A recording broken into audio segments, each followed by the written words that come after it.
ഇന്നേ ഞാനൊരു ഈവനിങ് സ്നാക്സും അതുപോലെ തന്നെ രാത്രിയുള്ള ഭക്ഷണത്തിൻ്റെ കറിയും ഉണ്ടാക്കാൻ വേണ്ടിയിട്ട് ഇത്രയും ഐറ്റംസ് ഞാൻ എടുത്തിട്ടുണ്ട്. 3 ഉരുളക്കിഴങ്ങ്, 3 സവാള, കുറച്ച് പച്ചമുളക്, ഇത്രയും ഞാൻ എടുത്തിട്ടുണ്ട്. കൂടെ തന്നെ കുറച്ച് ഗ്രീൻ പീസ് ഒന്ന് 6-7 മണിക്കൂർ ഒന്ന് കുതിർത്തും കൂടെ എടുത്തിട്ടുണ്ട്. അപ്പോൾ ആദ്യം ചെയ്യേണ്ടതെന്ന് പറഞ്ഞാൽ ഈ ഗ്രീൻ പീസ് ഒന്ന് വേവിച്ചെടുക്കാം. ഒരുപാട് വേവിക്കേണ്ട, ഒന്ന് കടിച്ച് തിന്നാൻ പരുവം അറിയാമല്ലോ, ആ രീതിയിൽ വേണം ഈ ഗ്രീൻ പീസ്. ഒരു 3 വിസിൽ കേട്ടാൽ മതി. കുറച്ച് വെള്ളവും കൂടെ ഒഴിച്ചിട്ട് ഒന്ന് വേവിക്കാനായിട്ട് വയ്ക്കാം. ആ സമയം കൊണ്ട് നമുക്ക് ഇത് വെന്ത് വരുന്ന സമയം കൊണ്ട് ഉരുളക്കിഴങ്ങും സവാളയും എല്ലാം കട്ട് ചെയ്തെടുക്കാം. ഈ ഉരുളക്കിഴങ്ങും സവാളയും പച്ചമുളകും എല്ലാം നല്ലവണ്ണം കട്ട് ചെയ്ത് നമുക്ക് 2 നേരത്തേക്ക് ഇത് ഉണ്ടാക്കിയെടുക്കാൻ പറ്റും. ഈവനിങ് സ്നാക്സും ഉണ്ടാക്കാം, അതുപോലെ തന്നെ രാത്രിയിലത്തേക്കുള്ള കറിയും ഇത് റെഡിയാക്കാം. കറിയും ഇത് മതി. ഓക്കെ, അപ്പോൾ ഇതെല്ലാം കട്ട് ചെയ്തെടുത്തിട്ടുണ്ട്. ഇനി നമ്മുടെ അടുപ്പിൽ വെച്ചിരുന്ന ഗ്യാസിൽ വെച്ചിരുന്ന ഗ്രീൻ പീസ് എന്തായി നോക്കുക. വെള്ളമൊക്കെ വറ്റി ഒരുവിധം വെന്ത് വന്നിട്ടുണ്ട്. നല്ല വെന്തിട്ടില്ല. ഇതിനെ ഒരു പാത്രത്തിലോട്ട് മാറ്റി വയ്ക്കാം. അത് അവിടെ ഒന്നിരുന്നോട്ടെ. അടുത്ത സെയിം കുക്കർ തന്നെ ഒന്ന് കഴുകിയിട്ട് ഗ്യാസിൽ വെച്ചതിന് ശേഷം ഇച്ചിരി എണ്ണ ഒന്ന് ഒഴിച്ചു കൊടുക്കാം. ഇതിൽ ഒരുപാട് മസാലൻ്റെ ഒന്നും ആവശ്യമില്ല. വേണമെന്നുള്ളവർക്ക് ചേർക്കാം, ഞാൻ അതൊന്നും ചേർക്കുന്നില്ല. ഓപ്ഷനാണ്, അങ്ങനെ വേണോ ഇത് ഉണ്ടാക്കാൻ പറ്റും. ഒരുപാട് മസാലയുടെ ചുവ വേണം എന്നുള്ളവർക്ക് അത് ചെയ്യാം. ഞാൻ ഇച്ചിരി പെരിഞ്ചീരകം മാത്രമേ ഇട്ടിട്ടുള്ളൂ. ഇതൊന്ന് പൊട്ടി വരുന്ന സമയം കുറച്ച് വെളുത്തുള്ളിയും ഇഞ്ചിയും കൂടെ ഒന്ന് ചോപ്പ് ചെയ്ത് വെച്ചിട്ടുണ്ട്, അതും കൂടെ ഇട്ട് കൊടുക്കാം. ഈ വെളുത്തുള്ളിയും ഇഞ്ചി ഇടുന്നതിന് ഉരുളക്കിഴങ്ങിന് ഗ്യാസ് ഒന്നും വരാതിരിക്കാൻ വേണ്ടിയിട്ടാണ് സാധാരണ ഉരുളക്കിഴങ്ങിൻ്റെ കൂടെ ഈ വെളുത്തുള്ളിയും ഇഞ്ചിയൊക്കെ ഇടുന്നത്. പിന്നെ പ്രത്യേക ഒരു ഫ്ലേവറും ആയിരിക്കും അല്ലേ, ഇഞ്ചിയുടെയും വെളുത്തുള്ളിയുടെയൊക്കെ ഒരു ടേസ്റ്റും ഉണ്ടായിരിക്കും. വെളുത്തുള്ളി ഇഞ്ചിയും അരിഞ്ഞു വെച്ചിട്ടുണ്ട്, അതൊന്നിട്ട് കൊടുക്കാം. വെളുത്തുള്ളി നീളത്തിനാണ് ഞാൻ അരിഞ്ഞത്. ഇത് നല്ലവണ്ണം ഒന്ന് ചുവന്ന് വരണം. കാരണം എന്ന് പറഞ്ഞാൽ ഇതിൻ്റെ ഒരു പച്ചപ്പ് ഈ വെളുത്തുള്ളിയുടെ പച്ചപ്പ് നല്ലവണ്ണം മാറിക്കിട്ടണം. വെളുത്തുള്ളിക്ക് ഒരു ചുവയുണ്ടാവും, പച്ചയായിരുന്നാൽ, അതായത് നല്ലവണ്ണം മൂക്കാതിരുന്നാൽ ഒരു ചുവയുണ്ടാവും. ഏകദേശം മൂത്ത് വന്നിട്ടുണ്ട്. നല്ല ബ്രൗൺ കളർ ആവുന്നത് വരെ ഒരു 30-40 സെക്കൻഡ് ഒന്ന് ഇളക്കി കൊടുത്താൽ ഇത് നല്ല ബ്രൗൺ കളറായിട്ടുണ്ട്. ഇനി നമ്മൾ അരിഞ്ഞ് മാറ്റി വെച്ചിരുന്ന ഉരുളക്കിഴങ്ങ്, സവാള, പച്ചമുളക് ഇതെല്ലാം കൂടെ ഇതിലോട്ടൊന്ന് തട്ടിക്കൊടുക്കാം. ഇനി നമുക്ക് ഈവനിങ് സ്നാക്സിന് ആവശ്യം കുറച്ച് പപ്പടകമാണ് കേട്ടോ. അപ്പോൾ നിങ്ങൾക്ക് ഏകദേശം മനസ്സിലായി കാണുമെന്ന് തോന്നുന്നു. ചിലർക്കൊന്നും ഇത് അറിയത്തില്ലായിരിക്കാം, ചിലരൊക്കെ ഉണ്ടാക്കിയിട്ടുണ്ടായിരിക്കാം.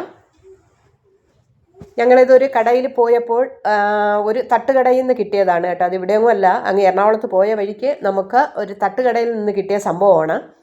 ഇനി കുറച്ച് മഞ്ഞൾപ്പൊടി, കുറച്ച് ഉപ്പും കൂടെ ഇട്ടിട്ട് ഒരല്പം വെള്ളവും കൂടെ ഒഴിച്ചിട്ട് ഒന്ന് വേവിച്ചെടുക്കാം. അതും ഒരു 3 വിസിൽ കേട്ടാൽ മതി. ഉരുളക്കിഴങ്ങ് ഒരുപാട് വെന്ത് ഉടയേണ്ട ആവശ്യമില്ല. ഒരു 3/4 ഭാഗം വെന്ത് കിട്ടിയാൽ മതി. ഇനി നമുക്ക് ഒരിക്കൽ കൂടെ വേവിക്കാനുണ്ട്. ഇത് ഒന്ന് വെന്തതിന് ശേഷം വെള്ളം ഒഴിച്ച് ഒന്ന് ഗ്യാസിൽ വയ്ക്കാം. അതിനുശേഷം വീണ്ടും ഒന്നുകൂടെ ഒരു വിസിലും കൂടെ കേൾക്കാൻ വേണ്ടി വെക്കണം. അതായത് ഈ ഉരുളക്കിഴങ്ങും ഗ്രീൻ പീസും കൂടെ തട്ടി ഒരുമിച്ച് വെച്ചിട്ട് ഒരു വിസിലും കൂടെ കേൾപ്പിച്ചെടുക്കണം. ഇത് കഴിഞ്ഞതിന് ശേഷം. അപ്പോൾ ഉരുളക്കിഴങ്ങ് ഏകദേശം വെന്ത് കിട്ടിയിട്ടുണ്ട്, നല്ലവണ്ണം വെന്തിട്ടില്ല. ഇനി ചെയ്യേണ്ടത് എന്തെന്ന് വെച്ചാൽ നമ്മൾ മാറ്റി വെച്ചിരുന്ന ഗ്രീൻ പീസ് ഒന്ന് ഇതിലോട്ട് ഒന്ന് തട്ടിക്കൊടുക്കാം.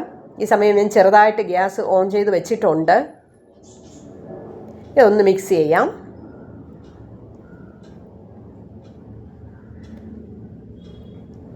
ഇനി ഇതിനടച്ച് ഒരു വിസിലും കൂടെ കേൾക്കാം. ഒരു വിസിലും കൂടെ കേട്ട് കിട്ടിയിട്ടുണ്ട്. കണ്ടോ, ഇത്രയും വെന്താൽ മതി. ഒരുപാട് വെന്ത് കുഴയേണ്ട ആവശ്യമില്ല. എന്നാൽ ഇത് നല്ലവണ്ണം വെന്തിട്ടുണ്ട്. ഒരുപാട് ഇട്ട് ഇളക്കണ്ട, എങ്കിൽ അത് കുഴഞ്ഞു പോവും. ഇതിനങ്ങോട്ട് മാറ്റി വയ്ക്കാം. ഇനി അതിൻ്റെ കൂടെ ഒരല്പം പെരിഞ്ചീരകം കൂടെ ഒന്ന് ഇട്ട് കൊടുക്കാം. പെരിഞ്ചീരകം പൊടിച്ചതാണ്. പിന്നെ അതിൻ്റെ കൂടെ തന്നെ ഇച്ചിരി മല്ലിയില, എന്നിട്ട് ഇതൊന്ന് മിക്സ് ചെയ്തെടുക്കാം. ഇത്രയേ ഉള്ളൂ. മസാലകൾ ഇത്രയുടെ ആവശ്യമേ ഉള്ളൂ. ഒരുപാടൊന്നും ഇടില്ല. മല്ലി, മുളക് പൊടി, മല്ലിപ്പൊടി, പിന്നെ ഗരം മസാല ഇതൊന്നും ഇടുന്നില്ല. വെറും പെരിഞ്ചീരകം മാത്രമേ ഞാൻ ഇട്ടിട്ടുള്ളൂ. നല്ല ടേസ്റ്റാണ് കേട്ടോ. അത് മാത്രം ഇടുമ്പോൾ എനിക്കത് ഭയങ്കര ഇഷ്ടമാണ്. അതുകൊണ്ടാണ് ഞാനിത് മാത്രം ഇടുന്നത്. കണ്ടോ, നല്ലവണ്ണം ഉടഞ്ഞു കിട്ടിയിട്ടുണ്ട്. ഇനി ഇതിനെ അങ്ങോട്ട് മാറ്റി വെച്ചിട്ട് സ്നാക്സ് ഉണ്ടാക്കാനുള്ളത് നമുക്ക് നോക്കാം. കുറച്ച് പപ്പടകം, അതിൻ്റെ ഈ പപ്പടകത്തിൻ്റെ പുറത്ത് ഒരു പൊടിയൊക്കെ ഉണ്ടായിരിക്കും. അതെല്ലാം ഒരു തുണി കൊണ്ടിട്ട് ഒന്ന് തുടച്ച് മാറ്റണം. കാരണം അതിനൊരു കാരം ഉണ്ടായിരിക്കും. ഇനി ഒരു പാത്രത്തിൽ ഒരു പപ്പടകം എടുത്ത് വെച്ചിട്ട് നമ്മൾ ഉണ്ടാക്കി വെച്ചിരുന്ന ആ കൂട്ട് ഇതിൻ്റെ നടുക്കോട്ടൊന്ന് വെച്ച് കൊടുക്കാം. ഒരു ഇത് ഫില്ലിംഗ് ആണല്ലോ, വെച്ച് കൊടുക്കാം. എന്നിട്ടൊന്ന് നിരത്തി വയ്ക്കാം. ഫുൾ നിരത്തേണ്ട ആവശ്യമില്ല. എന്നിട്ട് എന്താ ചെയ്യേണ്ടതെന്ന് പറഞ്ഞാൽ ഈ പപ്പടകത്തിൻ്റെ ചുറ്റും നമ്മുടെ കൈ കൊണ്ട് തന്നെ അല്പം പച്ചവെള്ളം ഒന്ന് തൊട്ടിട്ട് ഒന്ന് തേച്ച് കൊടുക്കാം, ഒരു ചെറിയൊരു നനവ് കിട്ടുന്നതിന് വേണ്ടിയിട്ട്. അതെന്തിനാന്ന് പറഞ്ഞാൽ ഇത് പപ്പടകത്തിൻ്റെ സൈഡ് രണ്ടും കൂടെ ഒരുമിച്ച് ഒട്ടിപ്പിടിക്കുന്നതിന് വേണ്ടിയിട്ടാണ്. ഇങ്ങനെ ഒന്ന് മടക്കി ഇങ്ങനെ ഒന്ന് ഒട്ടിച്ചു കൊടുക്കാം. ഇതാ കണ്ടോ, ഈ ഫില്ലിംഗ് ഒക്കെ പുറത്ത് വരാതെ നമ്മൾ നോക്കുക. പുറത്ത് വന്നാലും കുഴപ്പമൊന്നുമില്ല, എണ്ണയിലിടുന്നത് കൊണ്ട് കുഴപ്പമൊന്നുമില്ല. നല്ലവണ്ണം ഒട്ടിച്ചെടുത്തിട്ടുണ്ട്. പപ്പടത്തിൽ ഒട്ടിച്ചാൽ അങ്ങനെ ഇരിക്കുക, ഒന്ന് താഴ്ത്ത് വെച്ച് കൊടുത്താൽ മതി, അത് നല്ലവണ്ണം ഒട്ടിക്കിട്ടും. ഇത് ഞാനൊരു 5 എണ്ണമേ ഞാൻ ഉണ്ടാക്കുന്നുള്ളൂ. കാരണം എന്തെന്ന് വെച്ചാൽ ചൂടോടെ ഇത് കഴിക്കണം കേട്ടോ. കുട്ടികളൊക്കെ സ്കൂളിൽ നിന്നും പിന്നെ ജോലിക്ക് പോയിരിക്കുന്നവരോ ഓഫീസിൽ നിന്ന് വരുമ്പോഴും ഒക്കെ ചൂടോടെ ഉണ്ടാക്കി കൊടുക്കണം. ഇതിപ്പോൾ ഞാൻ ഹസ്ബൻഡും ചായ കുടിക്കാൻ വേണ്ടിയിട്ട് ചെയ്യുന്നതാണ്. ഇതാണ്ടോ, ഇതൊന്ന് ഒട്ടിച്ചു കൊടുക്കാം. ഇങ്ങനെ നടുക്കോട്ട് വെച്ചിട്ട് ഫില്ലിങ് നടുക്കോട്ടാക്കിയിട്ട് സൈഡ് ഇങ്ങനെ ഒന്ന് ഒട്ടിച്ചു കൊടുത്താൽ മതി. ഇതാണ്ടോ, നല്ല ടേസ്റ്റാണ് കേട്ടോ ഇത് കഴിക്കാനായിട്ട്. വെളിച്ചെണ്ണയിലൊക്കെ ഉണ്ടാക്കി കഴിക്കുമ്പോൾ ഉണ്ടല്ലോ ഭയങ്കര ടേസ്റ്റാണ് കേട്ടോ. 2 എണ്ണമായി. പെട്ടെന്ന് നമുക്ക് ഒരു വലിയ ചിലവൊന്നും ഇല്ലാതെ തന്നെ നമുക്ക് ഈ സ്നാക്സ് ഉണ്ടാക്കി എടുക്കാൻ പറ്റും. ഇതാണ്ടോ, സൈഡൊക്കെ നല്ലവണ്ണം ഒട്ടിയിട്ടുണ്ട്. ഇനി ഒരു ചീനച്ചട്ടി ഒന്ന് ഗ്യാസിൽ വെച്ചതിന് ശേഷം ഇച്ചിരി എണ്ണ ഒഴിക്കുക, എന്നിട്ട് ഇതിനെ ഒന്ന് മുരിച്ചെടുക്കുക. ഇത്രയേ ഉള്ളൂ ഇതിൻ്റെ ജോലി. അടിപൊളി ടേസ്റ്റാണ്, കുട്ടികൾക്കൊക്കെ ഭയങ്കര ഇഷ്ടമാണ്. തക്കാളി സോസ് ഉണ്ടെങ്കിൽ ഇത് മാത്രം, തക്കാളി സോസാണ് ഇതിന് കോമ്പിനേഷൻ കേട്ടോ, അതുകൂടെ മുക്കി കഴിക്കണം. എന്താ ടേസ്റ്റാണെന്ന് അറിയാമോ? അപ്പോൾ ഞാനൊന്ന് തവിയിൽ വെച്ചിട്ടാണ് ആദ്യം ഇട്ടത്, കാരണം ചിലപ്പോൾ പൊട്ടുമോ എന്നുള്ളൊരു സംശയമുണ്ട്. പക്ഷേ പൊട്ടത്തൊന്നുമില്ല. ഇട്ട ഉടൻ തന്നെ നമുക്ക് മറിച്ചിടാം. പപ്പടത്തിന് അറിയാമല്ലോ, ഒരുപാട് സമയമൊന്നും വേണ്ട. എണ്ണ നല്ല എണ്ണയിൽ ഒന്നിടുക, അത് തിരിച്ചിടുക. ഒരെണ്ണം നമുക്ക് മുരിച്ചെടുക്കുന്നതിന് വേണ്ടിയിട്ട് ഒരു 30 സെക്കൻഡിൻ്റെ ആവശ്യം പോലും ഇല്ല. പെട്ടെന്ന് തന്നെ ഇത് മൊരിഞ്ഞു വരും. കാരണം അകത്തിരിക്കുന്ന ഫില്ലിംഗ് എല്ലാം നല്ല വെന്ത് ഇരിക്കുന്നത് കൊണ്ട് പിന്നെ അതിനെ നമുക്ക് വേവിക്കേണ്ട ആവശ്യമൊന്നുമില്ല. പപ്പടകം മാത്രം ഒന്ന് പൊള്ളി വന്നാൽ മതി. ഇതാകണ്ടോ. അപ്പം നിങ്ങളും സമയം കിട്ടുവാണെങ്കിൽ ഇങ്ങനെ, സമയം കിട്ടുമെന്ന് പറഞ്ഞാൽ നമ്മൾ ഇതിനൊന്നും ഒരുപാട് സമയമൊന്നും എടുക്കേണ്ട ആവശ്യമില്ല. ഞാനിത് കുറച്ചേ ഉണ്ടാക്കുന്നുള്ളൂ. ബാക്കി രാത്രി എന്താണെന്ന് അറിയുമോ, ഞാനൊന്ന് മസാല ദോശ ഉണ്ടാക്കാമെന്ന് വിചാരിക്കുവാണ്. ആ ഫില്ലിങ് വെച്ചിട്ട് മസാല ദോശ ഉണ്ടാക്കാം. അപ്പോൾ രാത്രിയിലത്തെ കാര്യവുമായി. വൈകുന്നേരം ചായ കുടിക്കുള്ളത് നല്ല അടിപൊളിയായി. കുട്ടികൾക്ക് ഇതൊരു 3-4 എണ്ണമൊക്കെ കൊടുത്താൽ പിന്നെ അവർക്ക് രാത്രി ഭക്ഷണം ഇല്ലെങ്കിലും കുഴപ്പമില്ല അല്ലേ. അതുപോലെ തന്നെ വലിയവർക്കും പിന്നെ ഒരു കുറച്ച് എന്തെങ്കിലും ഒന്ന് നൈസായിട്ട് ഉണ്ടാക്കിയാൽ മതി. പക്ഷേ മസാല ദോശ ഉണ്ടാക്കാൻ നല്ല കൂട്ടാണ്. വേറെ കറിയൊന്നും അന്വേഷിക്കേണ്ട ആവശ്യമില്ല. ഇച്ചിരി ചമ്മന്തിപ്പൊടിയും കൂടെ ഉണ്ടെന്നുണ്ടെങ്കിൽ മസാല ദോശ നമ്മുടെ രാത്രി ഭക്ഷണവും റെഡിയാവും. അപ്പോൾ 2 കാര്യങ്ങൾ നടക്കും നമ്മളിങ്ങനെ ഒന്ന് ഉണ്ടാക്കിയാൽ. കണ്ടോ, നല്ല ടേസ്റ്റാണ് കേട്ടോ ഇത് കഴിക്കാൻ. നിങ്ങൾ തീർച്ചയായിട്ടും നിങ്ങളിത് ഉണ്ടാക്കി നോക്കണം. ഉണ്ടാക്കിയിട്ട് നിങ്ങളുടെ അഭിപ്രായം അറിയുക. ചിലർക്കൊക്കെ അറിയാമായിരിക്കും.